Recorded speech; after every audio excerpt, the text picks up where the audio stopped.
दिल को छू लेने वाली एक सच्ची कहानी। एक दुकान में मैं खरीदारी कर रहा था। तभी मैंने उस दुकान के कैशियर को एक 5-6 साल के लड़के से बात करते हुए देखा।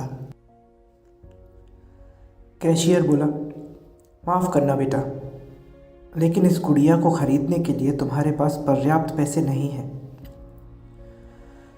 फिर उस छोटे लड़के ने मेरी ओर मुड़कर मुझसे पूछा, अंकल, क्या आपको भी यही लगता है कि मेरे पास पूरे पैसे नहीं हैं? मैंने उसके पैसे गिने और उससे कहा, हाँ बेटा, ये सच है कि तुम्हारे पास इस गुड़िया को खरीदने के लिए पूरे पैसे नहीं हैं। वो नन्हा सा लड़का अभी भी अपने हाथों में गुड़िया थामे हुए खड़ा था। मुझसे रहा नहीं गया। इसके बाद मैंने उसके पास जाकर उससे पूछा कि ये गुड़िया वो किसे देना चाहता है। इस पर उसने उत्तर दिया कि ये वो गुड़िया है जो उसकी बहन को बहुत प्यारी है और वो उसे उसके जन्मदिन के लिए उपहार में देना चाहता है। ये गुड़िया पहले मुझे मेरी मम्मी को देना है, जो कि बाद में जाकर मेरी बहन को दे देंगी। ये कहते कहते उसकी आंखें नम हो गई थी। मेरी बहन भगवान के घर गई है और मेरे पापा कहते हैं कि मेरी मम्मी भी जल्दी भगवान से मिलने जाने वाली हैं। तो मैंने सोचा कि क्यों ना वो इस गुड़िया को अपने साथ ले जाकर मेरी बहन को दे दे। मेरा दिल धक से रह गया था। उसने ये सारी बातें एक सांस में ही कह डाली और फिर मेरी ओर देखकर बोला, मैंने पापा से कह दिया है कि मम्मी से कहना कि वो अभी ना जाए, वो मेरा दुकान से लौटने तक इंतज़ार करें।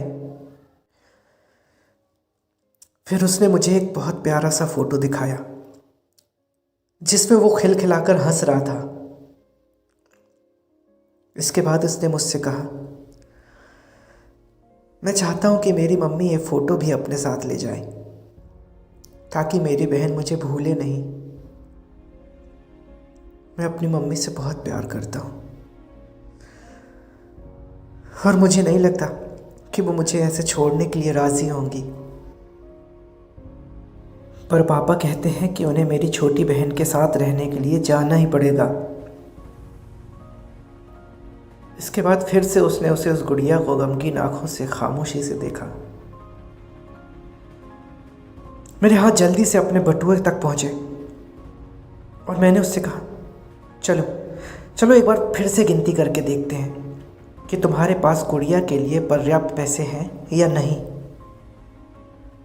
उसने कहा, ठीक है, पर मुझे लगता है कि मेरे पास पूरे पैसे हैं। इसके बाद मैंने उससे नज़रें बचाकर कुछ पैसे उसमें जोड़ दिए और फिर हमने उन्हें गिनना शुरू किया। ये पैसे उसकी गुड़िया के लिए काफ़ी थे। यही नहीं, कुछ पैसे अतिरिक्त बच भी गए थे। नन्हे से लड़के ने कहा, भगवान का लाख लाख शुक्र है मुझे इतने सारे पैसे देने के लिए।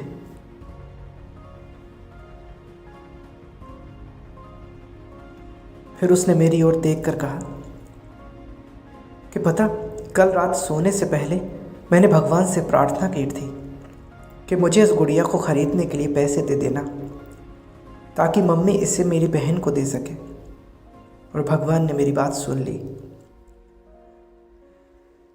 इसके अलावा मुझे ना मम्मी के लिए एक सफ़ेद गुलाब ख़रीदने के लिए भी पैसे चाहिए थे, पर मैं भगवान से इतने ज़्यादा पैसे मांगने की हिम्मत नहीं कर पाया था।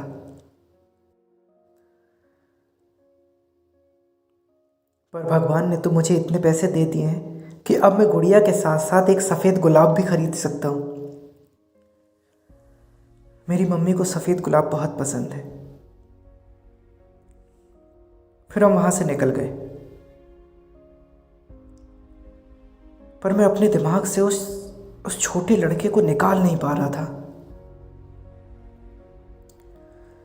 फिर मुझे 2 दिन पहले स्थानीय समाचार पत्र में छपी एक घटना याद आ गई जिसमें एक शराबी ट्रक ड्राइवर के बारे में लिखा था जिसने नशे की हालत में मोबाइल फ़ोन पर बात करते हुए एक कार चालक महिला की कार को टक्कर मार दी थी। जिसमें उसकी 3 साल की बेटी घटनास्थल पर ही मृत्यु हो गई थी और वो महिला कोमा में चली गई थी। अब एक महत्वपूर्ण निर्णय उस परिवार को ये लेना था कि उस महिला को जीवन रक्षक मशीन में बनाए रखना है अथवा नहीं, क्योंकि वो कोमा से बाहर आकर स्वस्थ हो सकने की अवस्था में थी ही नहीं। क्या वो परिवार इसी छोटे लड़के का तो नहीं था? मेरा रोम रोम कांप उठा।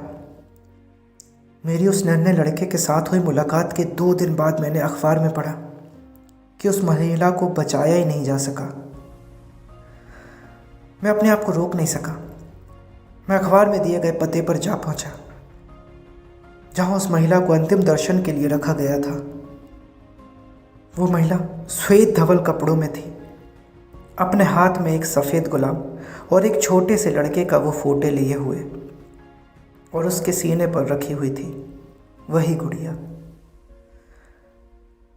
मेरी आंखें नम हो गई। मैं नम आंखें लेकर वहां से लौटा। उस नन्हे से लड़के का अपनी माँ और उसकी बहन के लिए जो प्यार था, वो शब्दों में बयान करना मुश्किल है। और ऐसे में एक शराबी चालक ने अपनी घोर लापरवाही से क्षण भर में उस लड़के से उसका सब कुछ छीन लिया था। तो दोस्तों, इस कहानी से सिर्फ और सिर्फ एक पैगाम देना चाहता हूँ मैं कि कृपया कभी भी शराब पीकर और मोबाइल पर बात करते समय वाहन न चलाएं। धन्यवाद।